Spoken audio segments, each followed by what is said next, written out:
नमस्कार, स्वदेश न्यूज के खास प्रोग्राम जनता मांगे जवाब में आप सभी का स्वागत है। मैं हूं आपके साथ राखी। पिछले 5 साल देश के रिफॉर्म, ट्रांसफॉर्म और परफॉर्म के रहे। कई बड़े फैसले लिए गए। 17वीं लोकसभा में साहसी काम हुआ। धारा 370 हटाई गई। आतंकवाद पर कानून बना। राम मंदिर का प्रस्ताव सहित कई बड़े फैसलों पर बात हुई। ये बात पीएम मोदी ने संसद में अपने वक्तव्य के दौरान कही। 21वीं सदी में देश बदल रहा है। आने वाली पीढ़ी न्याय से जिएगी। जन विश्वास एक्ट से ताकत मिलेगी और देश का लक्ष्य मानव जाति के लिए है। ये बातें कहकर पीएम मोदी ने आने वाले 25 वर्ष को देश के लिए महत्वपूर्ण बताया। पीएम मोदी ने कहा कि आजादी के 75 वर्ष पूरा होने के उत्सव के दौरान हमारे सदन ने बेहद अहम कामों का नेतृत्व किया है। संसद के इस कार्यकाल में बहुत रिफॉर्म हुए जो गेम चेंजर रहे। 21वीं सदी के भारत की मजबूत रखी गई नींव। पीढ़ियां जिन बातों का इंतजार करती थीं, ऐसे बहुत से काम 17वीं लोकसभा में पूरे हुए हैं। आर्टिकल 370 हटाकर संविधान के पूर्ण रूप का प्रकटीकरण हुआ। जिन लोगों ने संविधान बनाया होगा उनकी आत्मा हमें आशीर्वाद देती होगी। कश्मीर के लोगों को सामाजिक न्याय से वंचित रखा गया था। आज जम्मू कश्मीर के लोगों तक भी सामाजिक न्याय का संकल्प पहुंचा है। आतंकवाद के नासूर से देश की धरती रक्त रंजित थी। हमने आतंकवाद के विरुद्ध सख्त कानून बनाए और इसके कारण भारत को आतंक मुक्त करने का सपना सच हो रहा है। अंग्रेजों की दी हुई दंड संहिता में सालों तक जीते रहे। देश 75 साल भले ही दंड संहिता में जिया, लेकिन आने वाली पीढ़ी न्याय संहिता में जिएगी। इन तमाम बातों के जरिए आने वाले 25 साल पर फोकस कर पीएम मोदी ने एक दिशा देने का प्रयास किया। लेकिन उस दिशा तक पहुंचने से पहले आम चुनाव हैं और आज जो बातें कही गई हैं, क्या ये सही मुद्दे और बातें चुनाव रखकर 24 का चुनाव लड़ा जाएगा? इन तमाम बातों को क्या सामने रखकर ही एक नई दिशा को तय किया जाएगा? जनता मांगे जवाब में इसी मुद्दे पर चर्चा भी करेंगे।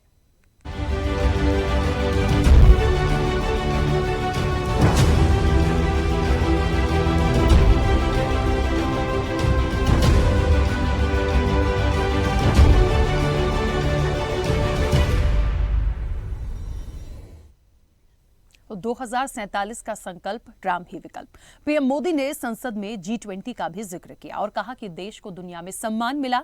3 तलाक से मुक्ति और नारी सम्मान का काम 17वीं लोकसभा ने किया है। उधर विपक्ष पर तंज कसते हुए कहा कि चुनाव अब दूर नहीं, सब घबरा रहे होंगे। उधर केंद्रीय गृह मंत्री अमित शाह ने राम मंदिर को लेकर कहा कि राम के बिना भारत की कल्पना नहीं की जा सकती। राम इस देश की आत्मा है, सबको समझना होगा। भारत की संस्कृति और रामायण को अलग नहीं कर सकते। 22 जनवरी को 500 साल के संघर्ष की जीत हुई है। अमित शाह ने विपक्ष पर निशाना साधते हुए कहा कि जब हम राम मंदिर और 370 का वादा करते थे तब ये कहते थे कि ऐसे ही वादे करते हैं, जब पूरा करते हैं तब ये विरोध करने लगते हैं। उन्होंने कहा कि ये मोदी सरकार है, जो बोलते हैं वो करती है। 1528 से राम मंदिर की लड़ाई लड़ने वाले संत संगठनों को उन्होंने याद करते हुए कहा, आज मैं किसी का जवाब नहीं दूंगा, मैं अपने मन की बात और देश की जनता की आवाज सदन में रखूंगा। बहुत कुछ आज संसद में कहा गया।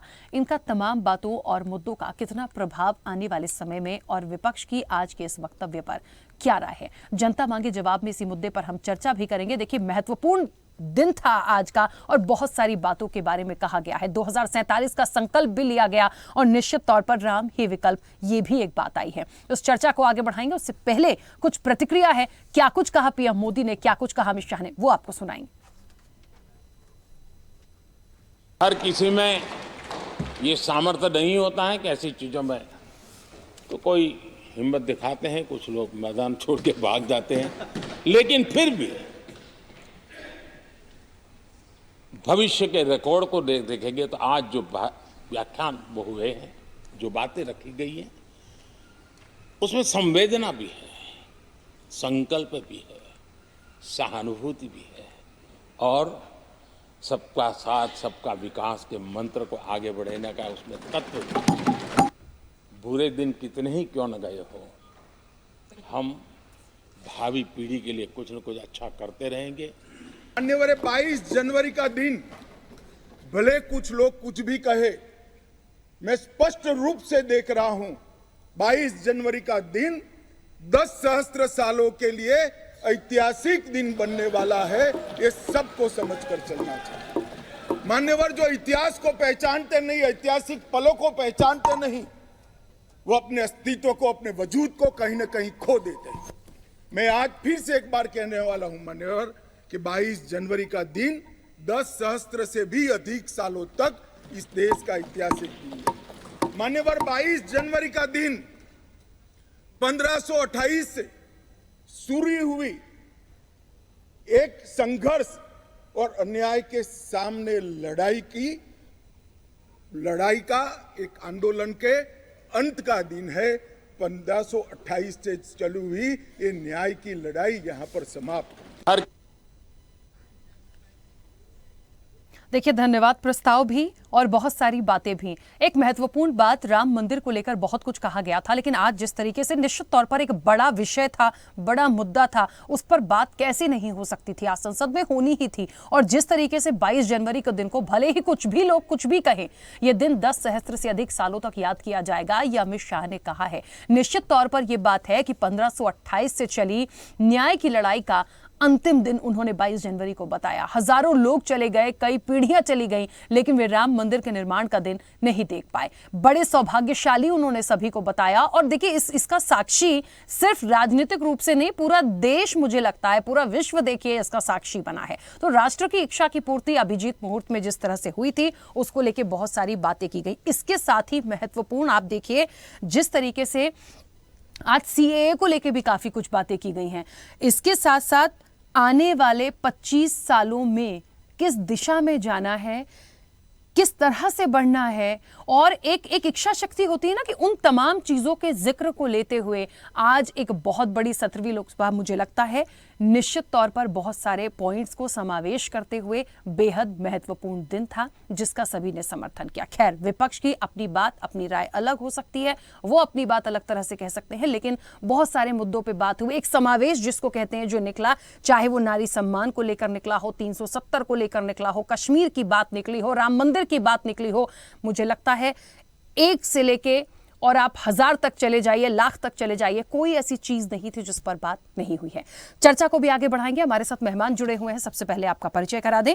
भारतीय जनता पार्टी का पक्ष रखने के लिए शिवोम मिश्रा हमारे साथ जुड़े हैं। शिवोम जी, बहुत स्वागत चर्चा में जुड़ने के लिए। कांग्रेस का पक्ष रखने के लिए स्वामीनाथ जायसवाल जी हमारे साथ जुड़े हैं। स्वामीनाथ जी, आपका भी बहुत स्वागत है। आम आदमी पार्टी का पक्ष रखने के लिए महिला विंग की प्रदेश अध्यक्ष हैं मनीषा सिंह तोमर। मनीषा जी, आपका भी बहुत स्वागत है। समाजवादी पार्टी का पक्ष रखने के लिए निशांत ठाकुर जी हमारे साथ जुड़े हैं। निशांत जी, आपका भी बहुत स्वागत है। राजनीतिक विश्लेषक रुद्र प्रताप सिंह हमारे साथ जुड़े हैं। रुद्र प्रताप सिंह जी, आपका भी बहुत स्वागत है। और स्वदेश न्यूज के managing editor RP Srivastava ji हमारे साथ जुड़े हैं। आरपी श्रीवास्तव जी, आपका भी बहुत स्वागत है। चर्चा की शुरुआत सबसे पहले शिवोम जी आपसे करना चाहूंगी। मेरी आवाज पहुंच रही है?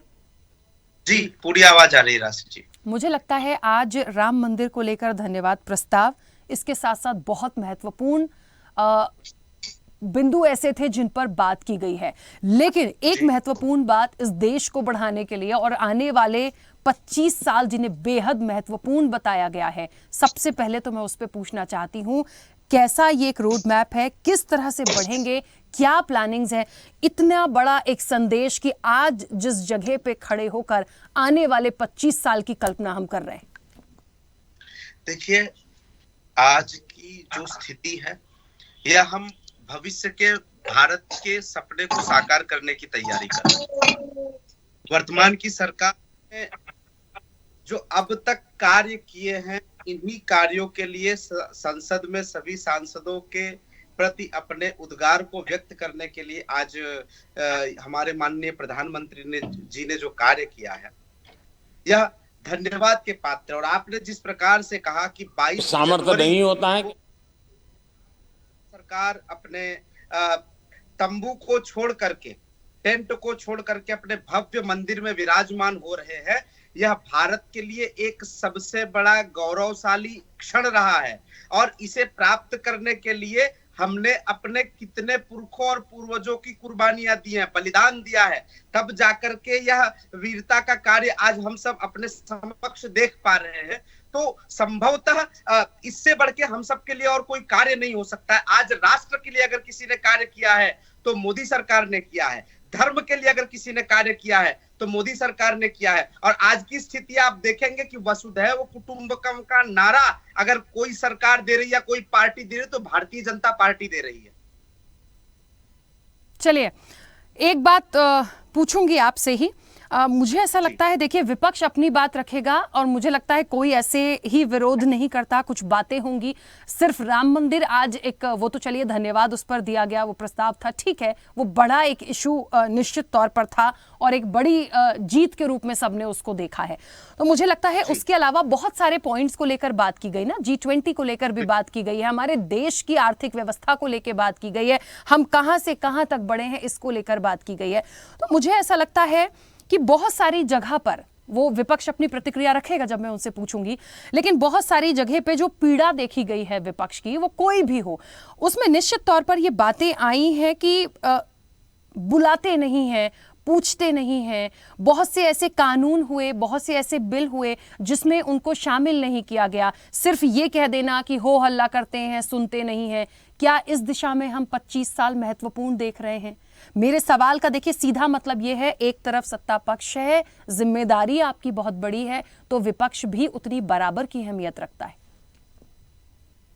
राखी जी, एक बात स्पष्ट है, जब इनकी सरकारें थी, जो कार्य इनको करना चाहिए था, उन कार्यों को कहीं ना कहीं यह कर नहीं पाए हैं, जिसके कारण आज हमारी पार्टी इस कार्य को कर रही है। और जहां तक की बात है, सदन में वह भी बैठे हैं, सदन में हम भी बैठे हैं, और जहां पर चर्चा होती है तो पारस्परिक सभी की बातों को सुना जाता है और सुनने के बाद ही माननीय अध्यक्ष महोदय इस विषय पर निर्णय लेते हैं। तो अपनी बातों को रखने का सबको संविधान ने पूरा अधिकार दिया हुआ है। हाँ, बात रखने का तरीका सबका अलग अलग होता है। अगर बातों में उग्रता आती है या कुछ इस प्रकार के कार्य होते हैं कि जहां पर संवैधानिक मर्यादाएं आती हैं, तो वहां पर किसी भी प्रकार का टोलरेट करना ठीक नहीं लगता है। और आप बताइए कब नहीं सुना गया? इन्हें आमंत्रित नहीं किया गया क्या? बताइए आप। आमंत्रित करने के बाद भी नकारा गया इनकी तरफ से। हमने तो हर जगह पूछा है और सबको साथ लेकर के चलने की बात हम करते हैं, किसी को अलग करने की बात नहीं करते। हम तो बहुजन हिताय बहुजन सुखाय की बात करते हैं। हम बात करते हैं सर्वे भवन्तु सुखिनः सर्वे सन्तु निरामया सर्वे भद्राणि पश्यन्तु मा कश्चित् दुःख भाग् भवेत्। मंशा क्या है? 2047 तक विपक्ष रहेगा, उनको रहने देंगे कि नहीं देंगे? मैं बहुत खुल के पूछ रही हूं। सत्ता पक्ष अपने पक्ष को बचा रहा है, विपक्ष अपने अस्तित्व को बचाए।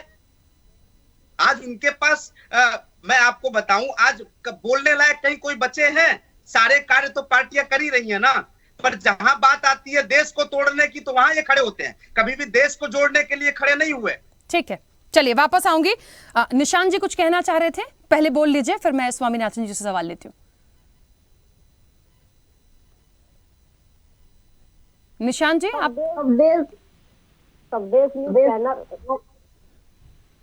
देश न्यूज चैनल के माध्यम से भी या अन्य पत्रकारिता चैनलों के माध्यम से भी 1.25 करोड़ देशवासियों में से 90% देशवासियों की बातों को मैं चैनल के माध्यम से रख रहा हूँ, कई बार समाजवादी और पीडीए की बातों को।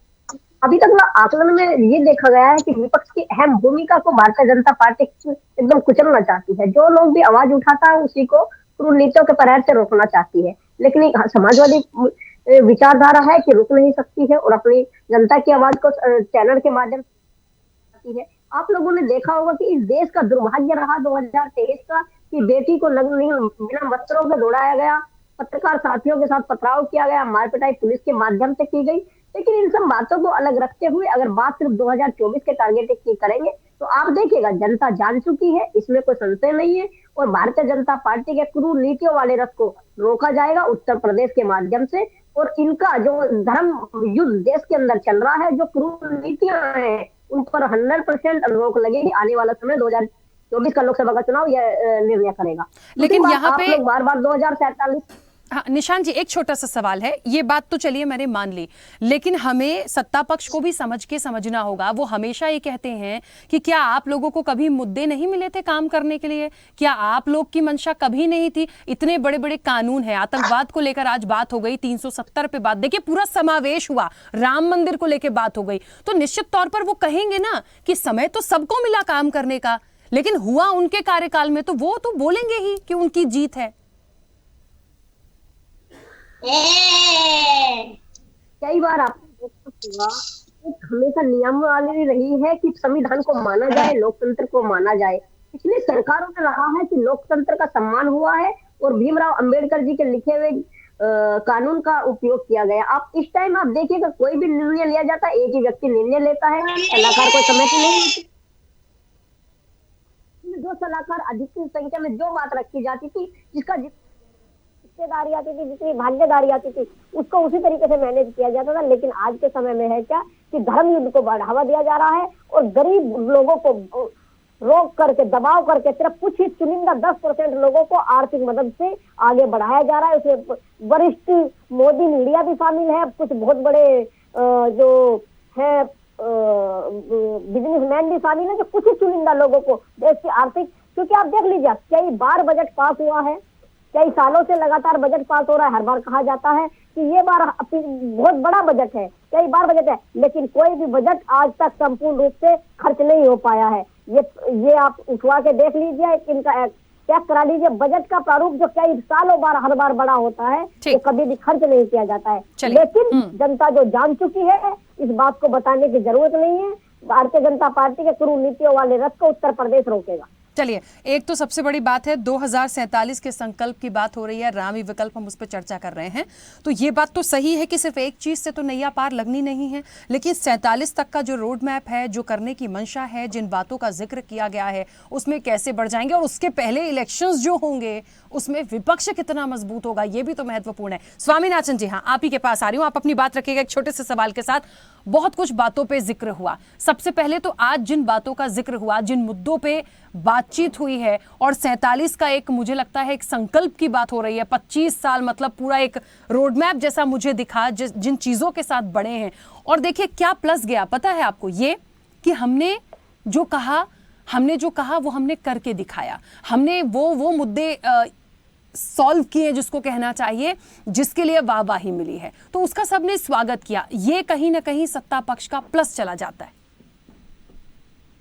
जी, बहुत कुछ प्रधानमंत्री जी कहे हैं और उनकी कथनी और करनी में बहुत अंतर है। दुगनी आय कहे थे 2022 में किसानों को देने के लिए, लेकिन 770 किसानों का शहादत हो गया और किसानों पे चर्चा नहीं होगी। राम मंदिर कोई मुद्दा नहीं, वो हमारे आस्था का बहुत बड़ा, वो ठीक है, सुप्रीम कोर्ट ने विजय हुआ और उसको ट्रस्ट ने मनाया मंदिर को, वाहवाही लेने के लिए ठीक है। सरकार और सरकारें भी राम मंदिर के लिए काम किए हैं, उसको ये लोग नहीं गिना सकते। दूसरी बात, एक जिस तरह से किसान, मजदूर और नारी सुरक्षा की बात करते हैं, तो भारतीय जनता पार्टी के लोगों से नारी सुरक्षित नहीं है। चाहे बनारस के आईटी सेल के इनके जो पदाधिकारी हैं, गन पॉइंट पे आईआईटी की छात्रा को रेप करते हैं, वीडियो बना के वायरल कराते हैं। रामदुलार गौड़ उनका विधायक, चिन्मयानंद सेंगर और ब्रिजभूषण शरण सिंह जो देश के गोल्ड मेडलिस्ट बेटियों के साथ जो करते हैं, और जिस तरह से घसीटा जाता है, इन तमाम मुद्दों को विपक्ष है। मैं तो कह रही हूँ, आप जैसे लोग हैं गठबंधन में, आप जैसा विपक्ष है, आप सब एकता के साथ इन चीजों को इतना ऊपर रखिए ना कि सारी चीजें दब जाए। राखी जी, जो ढोल पीटा जा रहा है उसका मैं बता रहा हूं। 2014 के बाद देश आजाद हुआ, उसके पहले नंगे भूखे आदमी घूमता था, कपड़ा नहीं पहनता था, खाने के लिए दाना नहीं था। जो मिलियन और ट्रिलियन की बात कर रहे हैं, जहां सरसों तेल 200 रुपया किलो, पेट्रोल डीजल 100 रुपया और गैस 903 रुपया मिल रहा है, और कहते हैं महंगाई तो हुआ नहीं है, अर्थव्यवस्था हम बहुत विश्व में 5वां स्थान पर ले आए। पहले की सरकार तो कुछ की नहीं है। पहले की सरकार बिना रोड का हम चलते थे, स्वास्थ्य केंद्र था नहीं, खाने को दाना नहीं था, 34 करोड़ लोग गरीबी रेखा के नीचे थे। अब आप कहते हो 81 करोड़ लोगों को मैं राशन देता हूं लाइन में लगवा के फ्री का अपने घर से लाके। इस तरह का प्रोपगंडा, युवाओं को 2 करोड़ नौकरी की बात कह के सरकार में आए थे, आज 927, खाली 927 नौकरियां, 9,27,000 नौकरियां मिली है, वो भी कॉन्ट्रैक्ट फार्मिंग पर, उसमें आधा है। और जिस तरह से अग्निपथ, अग्निवीर लाया गया, ये प्रोपगंडा बनाकर, नोटबंदी इनकी नाकामी, जो 2000 का नोट 10 साल नहीं चला पाया, और सरकार क्या चला रहे हैं, अपने ही निकाले हुए 2000 का नोट 9 साल के अंदर ही बंद कर दिए। और जिस तरह से कहते हैं नेहरू जी, इंदिरा जी, गांधी जी और उनके सपनों का भारत, ये 47 का सपना दिखा रहे हैं, 22 में दुगनी आय की बात कहने वाले ये झूठे सरकार, जिस तरह से प्रोपगंडा एजेंडा भारत में ही भगवान के नाम पे वोट मांगा जाता है, 42 सैनिक को मरने के बाद वोट मांगा जाता है पुलवामा पे। विश्व में कहीं ऐसा नहीं है कि धर्म के नाम पर और भगवान के नाम पर वोट मांगा जाए। एक भारतीय जनता पार्टी जो भगवान और धर्म का अफीम चटाकर वोट मांगती है। वोट भगवान सर्वत्र है, हम में तुम में खड़क हम में, हर विरासत में राम है, तो राम पे राजनीति क्यों, वोट क्यों? राम मंदिर बन गया, सबको स्वागत है, सबके आत्मा से खुशी और संपन्नता दिखी, लेकिन ये लोग वोट का एजेंडा बनाते हैं। जिस तरह से एजेंडा बना के अपना मियां मिट्ठू अपना पीठ थपथपाने का काम प्रधानमंत्री का है। अपने नाकामियों के किनारा से 10 साल में जो जो बोला, 150 एक स्मार्ट सिटी का बात किया, पूरे सांसद को गोद लेने का बात कहा गया, लेकिन वो सब हुआ कि नहीं? इसमें स्किल इंडिया और मेक इन इंडिया का जो गब्बर शेर लगाया गया, कितना रोजगार दिए हैं? रोजगार श्रम मंत्रालय बताता नहीं, आंकड़ा नहीं। अधिकार है आपका सवाल उठाने का। ठीक है स्वामीनाथ जी, वापस आती हूँ। और भी मेहमान है। मनीषा जी, आवाज पहुंच रही है? जी हाँ, बिल्कुल। मनीषा जी, देखिए, एक तो आम आदमी पार्टी का जो भी स्टेटमेंट है वो आप रखेंगी, लेकिन क्योंकि आप महिला भी हैं, मुझे लगता है आज बहुत सारी बातों को लेकर जिक्र किया गया। 2047 तक पहुंचना है और देश को एक, कहते हैं ना, बड़ा महत्वपूर्ण इन 25 सालों को बताया गया है वहां तक पहुंचने के लिए। और जिस तरह से स्टार्ट किया है, जिस तरह से आतंकवाद को रोकने की बात की गई है, कानून बनाने की बात की गई है, 370 की बात की गई है, महिला सशक्तिकरण की बात की गई है, आप समझिएगा। और इसके साथ राम मंदिर, तो राम ही विकल्प, ये तो एक बात है ही। आप देख लीजिए, अभी सब लोग इस चर्चा में राम मंदिर पे यही बात कहते हैं, और वो कहेंगे भी, खासतौर पर विपक्ष तो कहता ही है कि सिर्फ राम नाम की बात लेके बीजेपी चलती है। लेकिन बहुत पॉइंट टू पॉइंट उन बातों का जिक्र किया गया है जो कहीं ना कहीं एक लगता है कि एक अंतिम दिन भी इस सत्र का था। और मुझे लगता है अब सब नए सिरे से देखने को मिलेगा, इलेक्शन बहुत नजदीक है, तो बहुत सारा एक पूरा ओवरऑल समावेश करके रख दिया सामने कि हमने ये दिया, और 25 तक पहुंचने के लिए, 25 साल हमें और आगे बढ़ने के लिए ये चीजें हमारी तैयार हैं। तो ये एक मंशा क्लियर है, और इसी के साथ विपक्ष चल दे, मुझे लगता है तो शायद कोई बात बने।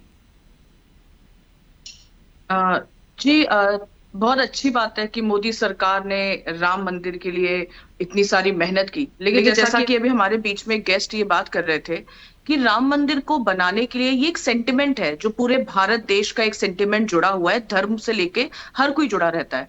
उसमें सिर्फ एक कोई पार्टी काम नहीं करती, एक कोई वर्ग काम नहीं करता, ये सारे लोगों ने मिलके प्लान किया है, और उनकी मेहनत है जो इतने सालों से ये मेहनत थी और जो इस समय पूरी हुई है।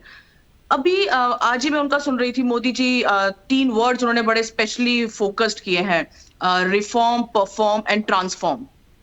तो आप राम मंदिर में रिफॉर्म, ट्रांसफॉर्म, परफॉर्म कर रहे हैं, आप 370 में कर रहे हैं, वेरी गुड, आप बहुत अच्छे काम कर रहे हैं, आप आतंकवाद के लिए लड़ते हैं, लेकिन आप वहीं पर महिलाओं की भी लगातार बात कर रहे हैं इतने सालों से। आप पूरे 10 साल जो अपने बता रहे हैं उसमें 10 साल से आप महिलाओं की बात कर रहे हैं, लेकिन आज जाके आप कहते हैं कि मैं आने वाले 25 साल तक महिलाओं के सशक्तिकरण के लिए काम करूंगा, आने वाला वक्त महिलाओं के लिए सुरक्षित होगा। और हम उनके समय में, मुझे नहीं लगता महिलाएं कभी सुरक्षित थी तो मैं बहुत छोटी सी बात, ये नहीं है कि मैं मणिपुर को एक एग्जाम्पल बना रही हूँ, ऑल ओवर इंडिया में आप कहीं पर भी, चाहे वो मणिपुर की बात हो, चाहे मध्य प्रदेश के दतिया की बात हो, चाहे वो दिल्ली की बात हो, एज अ होल इंडिया में बात करें, नॉट एज अ स्टेट, आप अगर पूरे देश के प्रधानमंत्री हैं तो आपने महिला सशक्तिकरण के लिए कभी कोई काम नहीं किया। आप गारंटीज देते हैं, आपने गारंटीज दी, अनएम्प्लॉयमेंट होगा, आप उसकी बात क्यों नहीं कर रहे? आप सिर्फ राम के नाम पर, जिससे पूरा भारत देश जुड़ा है और देश के बाहर के लोग भी, नागरिक भी जुड़े हैं, तो उसका स्वागत हर सरकार करेगी, हर प्रदेश करेगा, हर देश करेगा, लेकिन आप उसके अलावा बात क्यों नहीं करते? आपने क्या राम जी के आड़ में आपने आतंकवाद के पीछे छुपकर आपने ये पूरे देश को एक साइड कर दिया? आपने प्रोग्रेस की बात करना बंद कर दी? आपको नहीं पता एजुकेशन पे क्या बात करनी चाहिए, आपको नहीं पता हेल्थ पे क्या बात करनी चाहिए, आपको वाकई में नहीं पता आपकी रेलवे मिनिस्ट्री में क्या चल रहा है, आप किसी चीज पे बात नहीं करते हैं। आपके सारे मंत्री अब एक तरफ और पूरा सिर्फ धर्म पे फोकस है। आप राम जी को अगर स्थापित कर रहे हैं, अयोध्या बना रहे हैं, तुम राम राज्य लाने के लिए आपको अपने नागरिकों को खुश करना पड़ेगा। सिर्फ अयोध्या में जाके एक तरफा आप अचानक से जाते हैं और इतनी जल्दबाजी करते हैं कि आप सारे आचार्यों को भूल जाते हैं, सब आपको बॉयकॉट कर देते हैं। क्या हम वो एस्पेक्ट नहीं देख रहे? क्या सिर्फ मोदी जी ने ही मेहनत की थी इस राम मंदिर को बनाने के लिए? क्या सारे शंकराचार्य से दूर थे, वो क्यों नहीं आए? क्यों ऐसा हुआ कि लोकसभा से पहले बिना मुहूर्त के, जब कोई बहुत बड़ा मुहूर्त नहीं था, इतनी जल्दबाजी में आपको राम मंदिर बनाना पड़ा? ठीक है, आप वेट कर सकते हैं, लेकिन आप ये मनीषा सब जी, इसलिए क्या, ठीक। क्योंकि आपका एजेंडा नहीं मैम, इनका एजेंडा ही सिर्फ धर्म है। प्रोग्रेस की हम बात कर रहे हैं, हम ट्रांसफॉर्म की बात कर रहे हैं। Where are we going in the transformation? Nowhere. मतलब इस चीज को मानती है कि जो 2047 का जो संकल्प है, इनके लिए राम ही विकल्प है, ऐसा मान रही हैं जो हम बात कर रहे हैं? बोलती हूँ कि भगवान भी देख रहा है, वो बहुत ज्यादा समय तक ये 25 साल का एजेंडा बता रहे हैं। नो डाउट आज बहुत पावरफुल हो सकते हैं, लेकिन झूठ बहुत ज्यादा समय नहीं टिकेगा। ठीक है। झूठ बोलते हैं मोदी जी, और उनकी पूरी टीम झूठ बोलती है। चलिए, हर प्रदेश में झूठ बोल के वापस आऊंगी। सरकार लाते हैं। मनीषा जी वापस आऊंगी। रुद्र प्रताप जी, मेरी आवाज पहुंच रही है? जी पहुंच रही है। मेरी रुद्र जी बिल्कुल आ रही है। रुद्र प्रताप जी राजनीतिक विश्लेषक हैं। इस देश की सियासत को मुझे लगता है आज का दिन बड़ा महत्वपूर्ण था, और सभी लोगों ने अपनी बातों को जिस तरह से रखा उसमें हमने सबको सुन लिया। हमने पीएम मोदी को भी सुना, अमित शाह को भी सुना, असदुद्दीन ओवैसी को भी सुन लिया, सबको सुन लिया। वो जो स्टेटमेंट्स आए हैं सबके अलग अलग, वो एक राजनीतिक रूप से थे, क्योंकि निश्चित तौर पर एक टैगलाइन छोटी सी पीएम मोदी ने भी बोल दी कि आज जो हम कह रहे हैं या आज जो देश में हो रहा है या 25 सालों का जो एक टारगेट है 47 तक का, बहुत लोग इलेक्शन है तो घबरा रहे होंगे। तो अब कौन घबरा रहे होंगे, ये उन्होंने को जो कहना था वो उन्होंने कह दिया। लेकिन ओवरऑल यदि समझा जाए तो क्या बात यही है कि सिर्फ राम ही एक विकल्प है? नहीं, ऐसी बात तो नहीं कह सकते हैं। जैसे अगर आखिरी सत्र में आप उनके पूरे भाषण को उठा करके देखेंगे तो एक नेता के तौर पर, एक प्रधानमंत्री के तौर पर उन्हें बहुत सधा हुआ अपना जो भाषण दिया है, उसमें सारी चीजों को किया है। उसमें ऐसा नहीं है कि सिर्फ एक उन्होंने राम मंदिर की बात करी या तो केवल धर्म के आधार पर बात करी। लेकिन इसमें एक दूसरा सवाल और जुड़ जाता है कि अगर इस देश में राम की बात नहीं होगी तो कहाँ होगी? अगर राम मंदिर, इस देश में राम मंदिर की आवश्यकता थी, राम की जन्मभूमि है, अगर वहां मंदिर नहीं बनता तो वहां क्या बनता? और अगर उसकी बात पीएम प्रधानमंत्री पूरे गर्व के साथ कहते हैं तो इसमें बुराई क्या है? और उन्होंने इस चीज को किया है क्योंकि उन्होंने इस चीज में कोई दिखावा नहीं किया है। प्रधानमंत्री के तौर पर जो चीज उनको करना चाहिए उस मंदिर के निर्माण के लिए उन्होंने किया है। और इस बात को लेकर के चाहे वो प्रधानमंत्री की आप बात करें, चाहे वो बीजेपी का संगठन है, वो हमेशा से इस चीज को मुखर होकर के उस बात को कहता है। उसमें उनको कोई कंफ्यूजन नहीं है कि हम राम मंदिर के साथ हैं। वो चाहे राम मंदिर के आंदोलन की बात करी जाए, या आप देखेंगे कि राम मंदिर के उद्घाटन की जब बात थी, प्राण प्रतिष्ठा की बात थी, तो प्रधानमंत्री जी ने जो भी 11 दिन का उपवास का कहना कह सकते हैं आप, या जो वहां पर उन्होंने दंडवत करके प्रणाम किया, या जो भी चीजें आपको सबको पूरे देश ने उस चीज को देखा, तो उन चीजों को उन्होंने करा। तो उसको करने में उनको कभी भी असहजता नहीं महसूस हुई है। इस चीज को बताते में उनको कोई गुजारिश, कंजूसी उन्होंने नहीं दिखाई है कि मैं राम के साथ हूँ, मंदिर के पक्ष में हूँ और इसके लिए मैं पूर्ण रूप से समर्पित हूँ। तो इसमें कोई बुराई नहीं है क्योंकि उनका पक्ष एकदम स्पष्ट है। अगर राम के नाम पर बीजेपी को वोट मिलता है तो इसमें कोई बुराई नहीं है, क्योंकि उन्होंने इस बात को नहीं कहा कि आप राम के नाम पर मुझे वोट दीजिए। लेकिन अगर राम से आस्था रखने वाले, जिनकी भावनाएं उसमें जुड़ी हैं, अगर उनको उस आधार पर वोट मिलते हैं तो ये क्यों कहने लगे कि हमें इस आधार पर वोट मत दीजिए। और इसका ये मतलब नहीं है कि इस पूरे 5 सालों में केवल राम मंदिर का काम हुआ है। अब आप एक बात बताइए कि अगर विपक्ष अपनी इन्हीं चीजों के, सरकार के हर चीज का केवल विरोध का आधार विपक्ष होता है तो ऐसा नहीं होता। आप संसद के उद्घाटन में नहीं जाते हैं, आप राम मंदिर के उद्घाटन में नहीं जाते हैं, और आप इस आधार पर आप सरकार को घेरने का प्रयास करते हैं, तो ये आपका गलत है, ये गलत मैसेज जाएगा। आप कितना भी साबित करते रहिए कि मैं मंदिर के खिलाफ नहीं हूँ, लेकिन ये मैसेज तो जाता है। कोई विपक्ष का बड़ा नेता वहां नहीं गया उद्घाटन समारोह में, क्योंकि राम तो सबके हैं। अगर राम की आस्था सब में है तो आप लोग जा सकते थे, उद्घाटन तो सबके लिए था, पूरे देश के लोग वहां इकट्ठा हुए थे। इसी तरह आपने देखा था जब संसद का उद्घाटन हुआ था तब भी विपक्ष ने विरोध किया था। तो विपक्ष का काम मतलब सिर्फ विरोध नहीं होता है, आप नीतिगत मुद्दे पर विरोध करिए। बहुत सारे देश में ऐसे राजनीतिक मुद्दे हैं जिसपे विरोध में आप बीजेपी विपक्ष खड़ा हो सकता है और उसके साथ जनता जुड़ेगी, क्योंकि जब मुद्दे जनता से जुड़े होते हैं, जनता की भावना से जुड़े होते हैं, तभी जनता आपके साथ खड़ी होती है। अन्यथा आप केवल विरोध के नाम पर राजनीति अगर करना चाहेंगे तो ऐसे राजनीति नहीं होती। और इस चीज में बीजेपी का एक स्टैंड हमेशा से क्लियर रहा है कि वो मंदिर के पक्ष में थी, उनको कोई कंफ्यूजन नहीं है इस बात को लेकर के, और वो इस बात को गर्व से कहते हैं और आज से नहीं कह रहे हैं। जब से मंदिर का आंदोलन चला है उस चीज को उन्होंने कहा। आज आप देखिए, उन्होंने लाल कृष्ण आडवाणी जी को अगर भारत रत्न देने तो बहुत सारे लोगों का विरोध है कि उन्होंने राम मंदिर आंदोलन का, लेकिन बीजेपी उस चीज को स्पष्टता से कह रही है कि हाँ हमने दिया है।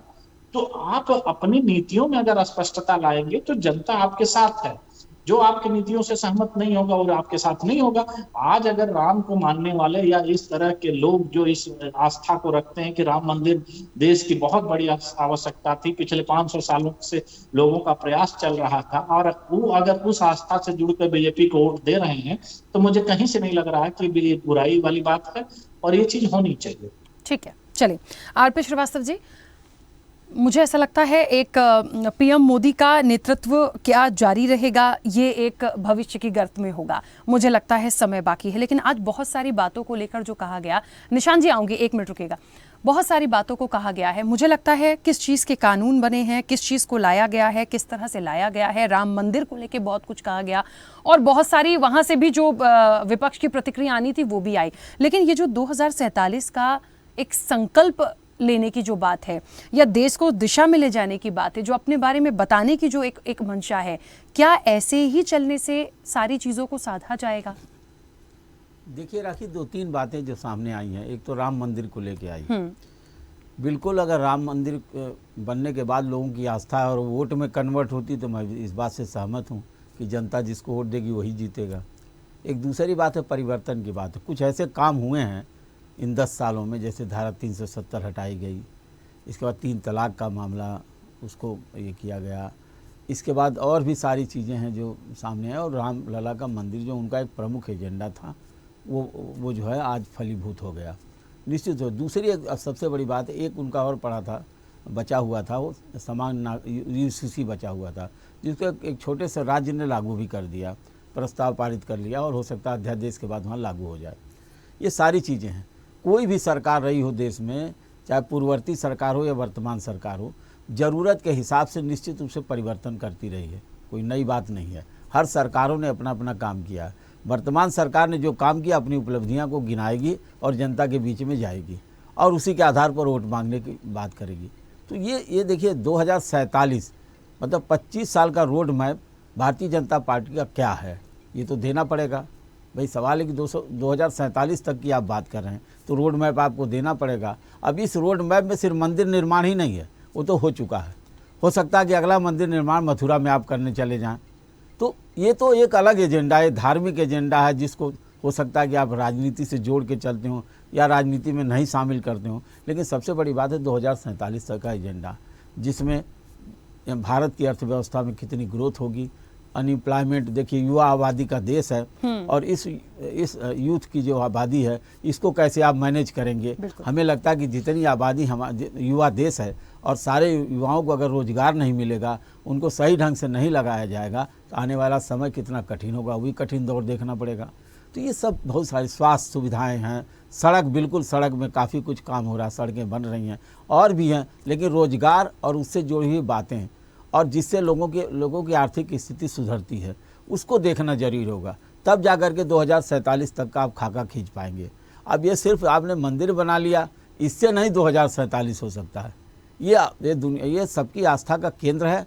हम सभी राम के प्रति हम लोगों की आस्था है, और ये पूरा न केवल एक ही हिंदू को ही माने, बल्कि दुनिया में भी लोग राम के प्रति बहुत ही आस्था रखते हैं, विभिन्न धर्मों के भी लोग रखते हैं। तो वो कोई रोड मैप नहीं है मंदिर। हाँ, रोड मैप क्या है, जो परिवर्तन कर रहे हैं, जो सारी चीज़ें जिस तरह से आप देखिए कि अभी न्याय संहिता में परिवर्तन किया आपने, पुराने कानून को समाप्त किया, नए कानून समय के अनुरूप। अभी देखिए UCC में भी बहुत सारी बातें हैं महिलाओं को लेकर के, जिस तरह के कानून हैं विभिन्न धर्मों की में, जो एक तरफ शरीयत कानून है, एक तरफ हिंदू मैरिज एक्ट है। तो इन सारी चीज़ों को अगर आप देखेंगे तो आपको लगेगा राखी कि ये सारी चीज़ें परिवर्तनशील हैं। बहुत सारे परिवर्तन हुए पिछली सरकारों में, पता नहीं कि बहुत सारे अमेंडमेंट हुए संविधान में। तो ये भी एक प्रक्रिया है, और इसको भी देखने की ज़रूरत है। सबसे बड़ी बात है कि बीजेपी का एक जो एजेंडा है, और जो जिस तरह की उनकी तैयारी 2047 की है, उसमें ये सब भी बातें धीरे धीरे आएंगी कि उनका रोड मैप क्या है। लेकिन अभी आज का जो भाषण है, वो सिर्फ प्रधानमंत्री जी ने धन्यवाद प्रस्ताव दिया, लोगों से अपने उपलब्धियों का बखान किया, राम मंदिर के निर्माण की प्राण प्रतिष्ठा की बात कही। बिल्कुल सही है, जो सरकार जिस समय रहती है वही बात करती है। लेकिन आने वाले समय में कैसी परिस्थितियां देश की निर्मित होती हैं, आगे आपको क्या करना है, बहुत सारी चुनौतियां हैं आपके सामने। देखिए, एक चुनौती यही कि जो आपके पड़ोसी मुल्क है उनसे भी एक चुनौती है तो हर तरह की चुनौतियां उसको सरकार को निपटना पड़ेगा और आर्थिक दृष्टि से देश को मजबूत करना पड़ेगा, उसका एक रोड मैप देना पड़ेगा, लोगों को रोजगार की बात करनी पड़ेगी ताकि सारे लोग जो है देश के विकास में अपनी भूमिका अदा कर पाए। बिल्कुल, मुझे ऐसा लगता है यहाँ पे शिवोम जी, देखिए वहीं से बात शुरू हुई थी। जैसा कि मैंने शुरुआत में ही कहा था कि हम 25 सालों को लेकर चल रहे हैं और ये खुद पीएम मोदी ने कहा कि ये जो 25 साल हैं वो बेहद महत्वपूर्ण होंगे हमारे देश के लिए, निश्चित तौर पर होंगे। देखिए उस बीच बहुत इलेक्शन है, मैं बार बार कह रही हूं, कब क्या कौन सी स्थितियां बनेंगी ये एक तरफ रख दी जाए, लेकिन उसको वहां तक ले जाने के लिए किस तरह से चलना है, किन चीज़ों पर फोकस करना है। अभी निश्चित तौर पर मैं ये नहीं कहूंगी कि देश में जो डिसीजंस हुए वो बहुत गलत हुए, बहुत अच्छी बात है, कुछ कुछ फील्ड में बहुत अच्छा काम हुआ, लेकिन ये जो सुझाव के तौर पर और चीज़ें आ रही हैं उस पर गंभीरता से सोचने की ज़रूरत है। जहां देश की इकोनॉमी की बात आएगी उसको भी हमको देखना पड़ेगा, सिर्फ एक एजेंडे के थ्रू हम नहीं चल सकते। राखी जी, हम राष्ट्रवाद की बात कर रहे हैं और राष्ट्रवाद की जब बात आती है तो उसमें सभी छोटी बड़ी वितरण का समावेश किया जाता है। विगत 2 टर्म में आपने देखा होगा, हमने जितने वादे किए हैं उन सभी वादों पर पूर्ण रूप से विश्वास के साथ में काम किया है। आज आप आतंकवाद के विषय की बात करें, भ्रष्टाचार की बात करें या महिला सुरक्षा को लेकर के बात करें या धर्म के क्षेत्र की बात करें, हमने सब पर खुल करके काम किया है और आगे भी करेंगे। रही बात युवाओं के रोजगार की, तो युवाओं के रोजगार के लिए भी हमारे आगे कदम इससे कहीं ना कहीं बढ़ी रहे किसी भी कार्य को करने के लिए, क्योंकि इस पिछले 70 सालों में जो कार्य हुए हैं उसे और आगे बढ़ाने के लिए हमने कहीं ना कहीं अपना बल दिया है और हम सब समय लगा करके युवाओं से संपर्क करके देश के सभी वर्गों को जोड़ करके एक करके राष्ट्रवाद की बात कर रहे हैं और राष्ट्रवाद की बात के साथ में हम उन्हें सही मार्ग पर लाने का कार्य कर रहे हैं।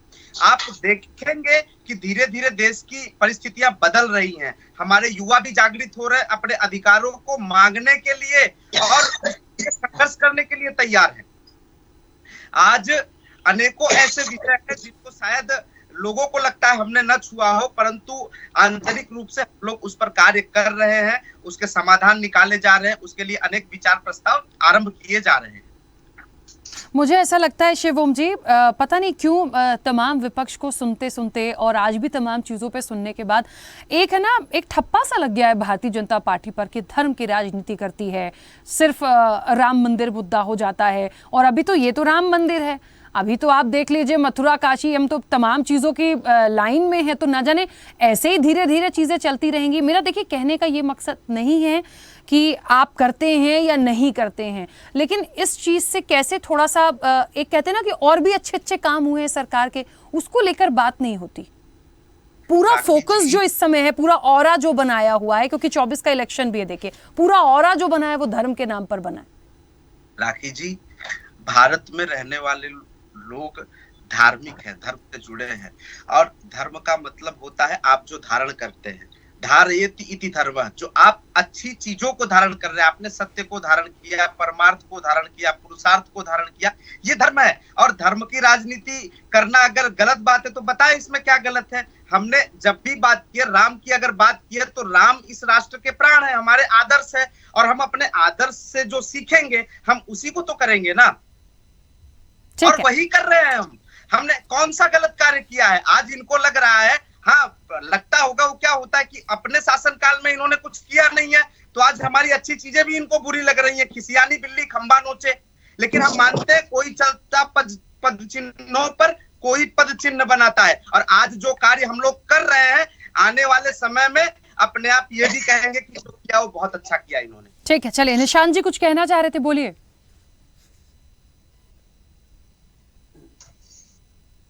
या फिर अन्य दल की विपक्ष की अगर आप बात करेंगे तो प्रमुखता से उत्तर प्रदेश की अगर आप बात करेंगे तो कई बार प्रधानमंत्री देने का काम किया है। कई बार अभी आपके चैनल की लाइव डिबेट में मैं जुड़ा हूँ, इस डिबेट में बहुत हो सकता है सभी साथी लोग मेरी इस बात से खुश ना हो और बहुत अनुभवी लोग भी बैठे हैं जिनको हो सकता है बुरा भी लग जाए।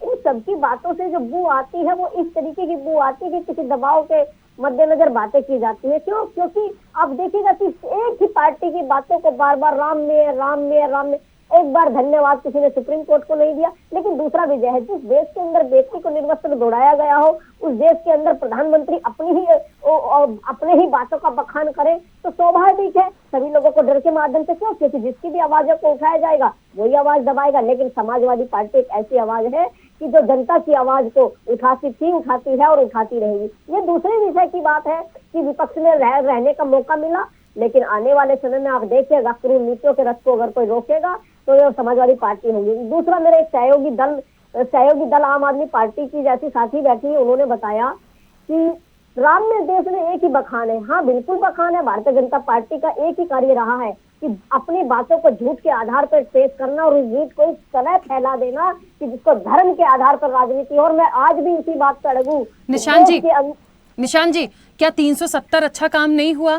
क्या 3 तलाक अच्छा काम नहीं हुआ? आतंकवाद लोग का क्या कानून अच्छे नहीं बने? थोड़ा सा हम इस पे भी आए। वो धर्म की आज भी एक बात याद आती है राशि मैडम, कि ध्यान होगा आप लोगों के कि पिछले कई वर्षों के अंदर ऐसा रहा है कि अच्छे अच्छे कामों का क्रेडिट लिया जाता है। अगर मात्र अच्छे कामों को क्रेडिट की अगर करेंगे ना, तो याद कीजिए कि बेटी को निर्वस्त्र दौड़ाया, तो अगर माननीय जी इस बात को अच्छे कामों का क्रेडिट लेते हैं तो देश के अंदर हुए गलत कार्यों का भी क्रेडिट उन्हीं को जाना। जो अच्छे कामों को लेगा क्योंकि सरकारों में जो है उसी को जाता है, क्योंकि रोकने के लिए तो समय सिर्फ सरकारों को दिया जाता है ना। वर्तमान सरकारें जो है उन्हीं का क्रेडिट है आज के समय में कि आप देश के अंदर क्रूर नीतियों को रोकें और जनता के हित में काम करें। लेकिन मेरी सहयोगी दल का मैं बार बार नाम इसलिए ले रहा हूँ कि जितने सारे लोग बैठे हैं उन सबकी बातों से मैंने एक ही ऐसा खुशबू और मुझे दबाव महसूस हुआ कि वर्तमान सरकारों के माध्यम से ऐसा महसूस हो रहा है कि किसी दबाव में, क्यों? इनके स्वाभाविक इन लोगों को मजबूर किया जाता है। ये मजबूर है कि क्योंकि सरकारों से इनको काम चाहिए होता है, चाहे अब मीडिया नहीं। निशान जी देखिए, अब मैं क्योंकि समय इतना नहीं है कि मैं बहुत डेप्थ में जाऊं, फिर मैं अभी उत्तर प्रदेश पे ही चले जाऊंगी, तो आप मुझे बता दीजिए ना, कार सेवकों पर गोली किसने चलवाई थी? हम बहुत डेप्थ में जाएंगे तो बहुत कुछ निकल कर आएगा, तो इस तरह की बातें हम ना करें यहाँ पर ना। कोई किसी के दबाव में नहीं है। निशान जी सुनिए, कोई किसी के दबाव में नहीं फेवर कर रहा है। राम जी को तो आप भी मानते हैं, क्या आप नहीं मानते? मानते हैं ना, आप भी मानते हैं। और मैं खुद कह रही हूँ यहाँ पे कि इसका क्रेडिट बीजेपी को नहीं है। मैं बोल तो रही हूँ आपको, बीजेपी को इसका क्रेडिट नहीं है, ये तो कोर्ट का फैसला था। लेकिन किसके समय, किसके कार्यकाल में इस चीज को बढ़ाया गया, ये उसका क्रेडिट ले रहे हैं। एक बात राजी मैम, एक सेकंड का समय दीजिए। जिन सरकारों में होता है क्रेडिट वही तो जाता है ना। याद कीजिए एक समय जिससे भारतीय सेना का सबसे वजनदार, सबसे शक्तिशाली जहाज उत्तर प्रदेश की सड़कों पे उतरा था, उस सड़क का क्रेडिट किसको देना चाहिए था? आप बताइए। वो याद कीजिए वो समय जिसमें प्रधानमंत्री, आज के समय की सरकारों का कोई एक ऐसी सड़क बता दीजिए जिसमें उस हेलीकॉप्टर से, उस सेना के जहाज से प्रधानमंत्री जी को उतारा गया हो। कोई ऐसी एक नौकरी का परफॉर्मा बता दीजिए जिसमें संपूर्ण रूप से बेरोजगारों को उस लाइन में, चाहे शिक्षा की बात हो, चाहे मीडिया की बात हो, लेकिन बात की जाएगी घूम फिर के धर्म के ऊपर। और मैं बार बार एक ही व्यक्ति का नाम इस चैनल पे इसलिए ले रहा हूँ कि आम आदमी पार्टी की जो मेरी सहयोगी बैठी है उसने सीधा कहा कि मैं उस बात से सहमत हुआ कि देश के अंदर धर्म युद्ध है, और समाजवादी भी कहती है कि देश की राजनीति धर्म युद्ध के आधार पर भारतीय जनता पार्टी ने ला के खड़ी कर दी है। ठीक है, चलिए वापस आऊंगी। 2 मेहमान कुछ कहना चाह रहे हैं, बोलिए। पहले स्वामीनाथन जी आप बोलिए, थोड़ा सा जल्दी से बस। देखिए राखी जी, जिस तरह से भारतीय जनता पार्टी अपने ही एजेंडे को सिर्फ कोई ऐसा बात नहीं कहे प्रधानमंत्री जी, चाहे राज्यसभा चाहे लोकसभा में, अपना पीठ स्वयं थपथपाने का काम किए। जिस तरह से मनरेगा पर इन लोग ने हंसा, मनरेगा मजदूरों के लिए कोरोना काल में नीम का पट्टा शामिल हुआ, और आधार कार्ड पर कर रहे थे, ढोल पीट रहे थे, वो आधार आज सबसे लिंक है। आरटीआई जो कांग्रेस ने लाया उसको भी जिस तरह से लचर करने का काम भारतीय जनता पार्टी, इनकी नाकामी पर नहीं बोले कि नोटबंदी लगाए जिसमें इतना परेशानी हुआ, उसके बाद 2000 का नोट भी नहीं चल पाया, और उसके बाद जब इनके बनाए हुए जिस तरह से सांसद को बोलने का अधिकार छीन लिया जाता है, संसद भवन में बना जिससे 59 एमपी को निकाल दिया जाता है, जो एमपी खुद वहां मौजूद भी नहीं रहते संसद भवन में उनको भी निकाल दिया जाता है, और बिल ऐसे पास किया जाता है जैसे इन्हीं का संसद भवन है और राम इन्हीं के रजिस्टर्ड किए हुए हैं। राम हम में तुम में खड़क खम में हर विरासत, राम का आज त्रेता युग से राम है, राम तो हमारे कण-कण में बसे हुए हैं। मंदिर तो लाखों पूरे देश में है। हाँ, अयोध्या में मंदिर बना, ये हमारा कल्पना था। स्वामीनाथन जी देखिए, सत्ता पक्ष को बोलने का मौका क्यों मिला? मेरी बात को सुनिए, सत्ता पक्ष बोलेगा, जुड़ी हुई बात है। आप लोग सुनिए मेरी बात, क्यों विरोध होता है आपको पता है स्वामीनाथन जी? इसलिए विरोध होता है कि आप लोग अच्छे काम में नहीं जाते सरकार के। अच्छा काम में नहीं जाते तो आप स्टूडियो में बैठ के बात नहीं करती। IIM, IIT, इंजीनियर और एम्स, कल्पना, इसरो, आपने उनको बोलने का मौका दिया। मैं आपको नहीं बोल रही हूँ। बीजेपी आज आप पर यह आरोप लगाती है कि आप लोगों को परेशानी है अच्छे कामों से, ये मैं थोड़ी बोल रही हूँ। दिखा रहे हैं जो 22 में मैं बोला 2022 में दुगनी आए किसानों का करने की बात के, आप इसमें कहने बताए कि किसानों के लिए क्या कर दिए। किसान का ऋण माफ 5 लाख नहीं होता है। कितने उद्योगपतियों का लोन माफ किया है, इसका मैप बताइए ना। रोड मैप में श्वेत पत्र लाए हैं, उद्योगपतियों का लोन माफ किया जाता है। गरीब पर 5 लाख लोन रहता, आत्महत्या करने पर रोज एक किसान मर रहा है, उनका 5 लाख लोन नहीं माफ करते हैं। अरबों खरबों लोन माफ कर देते हैं, टैक्स वसूलते हैं, GST लाते हैं, हमारा खून चूसते हैं और माफ कर देते हैं। कहते हैं मैं 81 करोड़ लोगों को लाइन में लगाकर राशन देता हूँ। क्या ठीक है, चलिए मनीषा जी, मनीषा जी काम दो, जैसे ठीक है, वो भी कुछ कहना चाह रही थी, उनकी बात आने दीजिए। ठीक है, पूरा बात तो नहीं हमारा फिनिश होने दे रही है। 25 साल का रोड मैप दिखा रहे हैं, वो 22 का बात क्यों नहीं अपना रहे हैं कि किसान को 770 किसानों को शहादत देने के बाद वो काले कानून लाए थे वापस लिए, उनके लिए अभी तक क्या क्रियान्वित किए। और उसके बाद दुगनी आय की बात कहते हैं। किसान सबसे बड़ा देश किसानों का, युवाओं का है। 2 करोड़ नौकरी की बात कहते हैं, यही प्रधानमंत्री जी रोड मैप की बात करते हैं। अग्निवीर अग्निपथ है, नाकामी का पहला प्रतीक है इनका, जो फौज को बोल रहे हैं सुरक्षा। ठीक है, एक ही बात कहूंगी आपके लिए, एक ही बात कहूंगी आपके लिए, पूरी ताकत से लड़िएगा, गठबंधन को जोड़ के रखिएगा। इन तमाम मुद्दों के लिए गठबंधन को जोड़ के रखिएगा, ताकत से लड़िएगा। मेरे साथ चर्चा में हमेशा आप जुड़ते रहेंगे, मैं पूछूंगी आपसे। अभी तो आप मुझसे झगड़ा करने लगे जैसे मैंने आपसे कह दिया। राखी जी, पार्लियामेंट सुरक्षित नहीं रहा। पार्लियामेंट में इनके सांसद बना के भेजते हैं पास और घुस जाते हैं बच्चे। चलिए मनीषा जी को बोल लेने दीजिए, समय हो गया। मनीषा जी को बोल लेने दीजिए। महिलाएं प्लीज उनकी बात आ जाने दीजिए। स्वामीनाथन जी, मनीषा जी बोलिए जल्दी से, समय हो गया। वाली पार्टी जी, मैं बस आखिरी में यही कहना चाहती हूँ कि जैसे हमारे जो भारतीय जनता पार्टी के जो प्रवक्ता हमारे साथ हैं, वो एक युवा भी हैं और इस देश के एक नागरिक भी हैं, और उनके मुंह से ये सुनकर कि हमारे अभी प्रधानमंत्री जी आंतरिक तौर पे काम कर रहे हैं इस देश की प्रोग्रेस के लिए, बड़ा अजीब लगता है सुनने में। आप हर साल 2 करोड़ लोगों को रोजगार देंगे, आपने ये भी वादे किए थे। हम सिर्फ राम मंदिर की लड़ाई इतने सालों से नहीं लड़ रहे, हम बेरोजगारी से भी लड़ रहे हैं, हम गरीबी से भी लड़ रहे हैं, हम बेहतर स्वास्थ्य के लिए भी लड़ाई लड़ रहे हैं। इस देश में आज तक हम बेहतर सड़कों के लिए लड़ रहे हैं। तो लड़ाइयां तो हम सालों से लड़ते आ रहे हैं हर चीज के लिए, और आजादी के समय से हम शिक्षा की लड़ाई भी लड़ रहे हैं। तो क्या ये आंतरिक तौर पे काम है जो हमें दिख नहीं रहा है इन 10 सालों में, या मोदी जी को लग रहा है कि आने वाले 25 साल तक सिर्फ राम जी की अवेयरनेस देंगे, जैसा अभी हमारे बीजेपी के प्रवक्ता कह रहे थे कि हम बहुत बेहतर काम कर रहे हैं, लोगों को जागरूक कर रहे हैं धर्म के नाम पर। जागरूक है देश में धर्म को सिर्फ भारतीय जनता पार्टी नहीं, हर दूसरी पार्टी, और पार्टी में जो नहीं काम करता, जो राजनीतिक लोग नहीं, वो भी इस धर्म को जानते हैं। हमारे देश के संस्कार ऐसे हैं कि यहाँ हर कोई राम जी को जानता है, शिव जी को जानता है, हर भगवान को जानता है। ठीक है, चलिए। तो मुझे नहीं लगता कि ये काम भारतीय जनता पार्टी का है, पर भारतीय जनता पार्टी को as a party, as a leader, अगर वो आज लीड करते हैं तो उन्हें यूथ के बारे में सोचने की बहुत जरूरत है। एम्प्लॉयमेंट जिसमें बहुत ज्यादा इंपॉर्टेंट है। ठीक है मनीषा जी, चलिए मैं बीच में निशान जी नहीं आ पाऊंगी, समय हो गया है। आप सभी का सबसे पहले तो बहुत शुक्रिया इस चर्चा में जुड़ने के लिए। देखिए बड़ी महत्वपूर्ण बात है, लड़ाई झगड़े से इतर क्या होता है जब कुछ नहीं होता है तो सिर्फ झगड़ा करना है, झगड़े से बात नहीं बनेगी। आज जो पॉइंट्स विपक्ष उठा रहा है, आपको वो ताकत तो रखिए, आप में वो ताकत नहीं है। आपके पास सुझाव पॉइंट्स बहुत अच्छे हैं, लेकिन आप उसको प्रेजेंट नहीं कर पाते, आप में वो एकता नहीं है। जिस गठबंधन को लेके आप मोदी जी को हराना चाह रहे हैं, बीजेपी को हराना चाह रहे हैं, उसमें आप कहीं ना कहीं पीछे हैं। तो पहले उस ताकत को तो लाइए। देश की इकोनॉमी पे तो सरकार को काम करना है, अपने सुझाव दीजिए। नहीं लेते हैं, लड़िए, पहले उस चीज को मजबूत करिए, तब ये सारी बातें आएंगी। ऐसे सिर्फ कह देने से कि धर्म की राजनीति है, देखिए देश है, जनता है, जिसे जो अच्छा लगेगा वो करेगा और सबको सब समझ में आता है। अब बस लाइन की है और समय की है। देखते हैं आने वाले 25 सालों के लिए जो बात हुई है, अभी इस आम चुनाव से बहुत सारी दिशाएं और क्लियर हो जाएंगी। जनता मांगे जवाब में इतना ही। बने रहिए स्वदेश न्यूज के साथ। सबसे पहले देश। ऐसे ही वीडियोस के लिए लाइक करें, शेयर करें, फॉलो करें। YouTube पर जाकर सब्सक्राइब कर बेल आइकन दबाना ना भूलें और ताजा अपडेट्स के लिए स्वदेशलाइव.com पर जरूर जाएं।